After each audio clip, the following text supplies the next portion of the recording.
સાવરકુંડલા એ સૌરાષ્ટ્રની અંદર વિદ્યાનું ધામ છે. અનેક સંસ્થાઓ વિદ્યાના અનેક પ્રકારના જ્ઞાનથી બાળકોને પુંજ રૂપે શિક્ષણ આપવાનું કામ એ વર્ષોથી આ શહેર કરી રહ્યું છે. મારા માટે આજે આનંદનો વિષય એ છે કે આજે મહિલા કોલેજની અંદર 150 જેટલી વિદ્યાર્થીઓને એના પ્રથમ સત્રની અંદર કોલેજની અંદર આવકારવાનો આ પ્રસંગ છે. બદલાતા શિક્ષણની વ્યવસ્થાનો ઉત્તમ નમૂનો છે કે જ્યાં એક વખત 20 વર્ષ પહેલા રાજ્યના મુખ્યમંત્રી તરીકે ગામડાઓની અંદર જઈને ભિક્ષામદેહી કરીને વચન માંગનારા રાજ્યના મુખ્યમંત્રી નરેન્દ્ર મોદીએ કન્યા કેળવણી માટેનું સ્વપ્ન એ જોયું હતું અને માવતર પાસેથી વચન લીધું હતું કે હું બાળકીને ભણાવીશ. હું એમ માનું છું કે આજે આટલા વર્ષની તપશ્ચર્યાને અંતે આજે એવા પણ દિવસો અમે જોઈએ છીએ કે સાવરકુંડલાની મહિલા કોલેજની અંદર મંજૂર કરેલા ઇન્ટેક કરતાં વધારે મહિલાઓ એ ભણવા માટે આતુર હોય, એડમિશન માટે થનગની રહેતી હોય ને વેઇટિંગ લિસ્ટની અંદર નામ.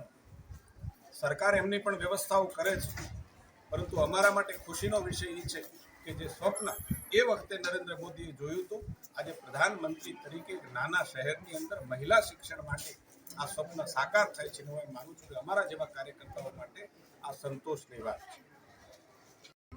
સાવરકુંડલાના શિલ્પી અને જેમણે સાવરકુંડલા માટે આઝાદી પછી ખૂબ મોટું ખેડાણ કર્યું છે એવા આદરણીય પૂજ્ય લલુભાઈ શેઠ પ્રેરિત આ બધી સંસ્થાઓ છે. અને એ પૈકી નૂતન કેળવણી મંડળ પણ એક બહુ મોટી શિક્ષણનું કામ કરતી સંસ્થા છે. આ નૂતન કેળવણી મંડળની નીચે ચાલી રહેલ વીડી ઘેલાણી મહિલા કોલેજ કે જે આઝાદી પછીની જે સમયગાળો એવો હતો કે જેમાં દીકરીઓને ભણવા જવું ઘણું મુશ્કેલ હતું અને એવા સમયે માત્ર દીકરીઓ માટેની જ કોલેજ ઊભી થાય એવું લલુભાઈને વિચાર આવ્યો અને એમણે પ્રગટ કર્યો ધીરુભાઈ ઘેલાણી અને વનિતાબેનને. અને મારે કહેવું જોઈએ કે ધીરુભાઈ અને વનિતાબેને ખૂબ જ સરળતાથી એ સ્વીકાર્યું કે નહીં, બહેનો અને દીકરીઓ માટે તો જે કોઈ અમારી કરવાની તૈયારી છે. અને એ માટે આ કોલેજ શરૂ થઈ. સૌ પહેલાં વીડી ઘેલાણી મહિલા કોલેજ છે એ એસએનડીટી મહિલા કોલેજની સાથે એસએનડીટી યુનિવર્સિટી બોમ્બેની સાથે સંલગ્ન હતી. હવે રાજકોટ સૌરાષ્ટ્ર યુનિવર્સિટી સાથે સંલગ્ન છે. અને આ 40મો વાર્ષિકોત્સવ અમે ઉજવવા જઈ રહ્યા છીએ. બહુ મોટી સંખ્યામાં વિદ્યાર્થી બહેનો ગ્રામ્ય વિસ્તાર અને સાવરકુંડલામાંથી અહીંયા ભણવા માટે આવે છે અને સંસ્કારો લઈને જાય છે. આજે જે મેગા સિટીની અંદર જે નાના મોટા ઇસ્યુ છે યુવાનોની માટેના, એ બધા જ ઇસ્યુઓ અહીંયા શોર્ટ આઉટ થાય છે અને એક સંસ્કારી દીકરીઓ અહીંયાથી બહાર નીકળે અને કોલેજ જીવન પસાર કરી અને ખૂબ સંસ્કાર સાથે પોતાના ઘરે જાય એવા પ્રયત્નો આ કોલેજ દ્વારા થઈ રહ્યા છે.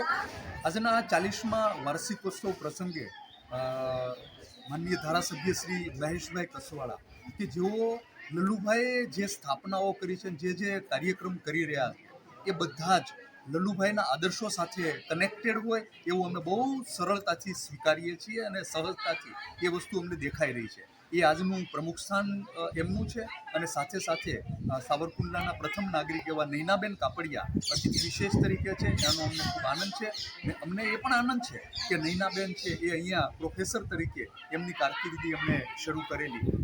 એ ખૂબ આનંદ વ્યક્ત કરીએ છીએ. મહેશભાઈનો ખાસ આનંદ વ્યક્ત કરીએ છીએ. Thank you. નમસ્કાર, હું વીડી ઘેલાણી મહિલા આર્ટ્સ કોલેજની વિદ્યાર્થીની વાત કરી રહી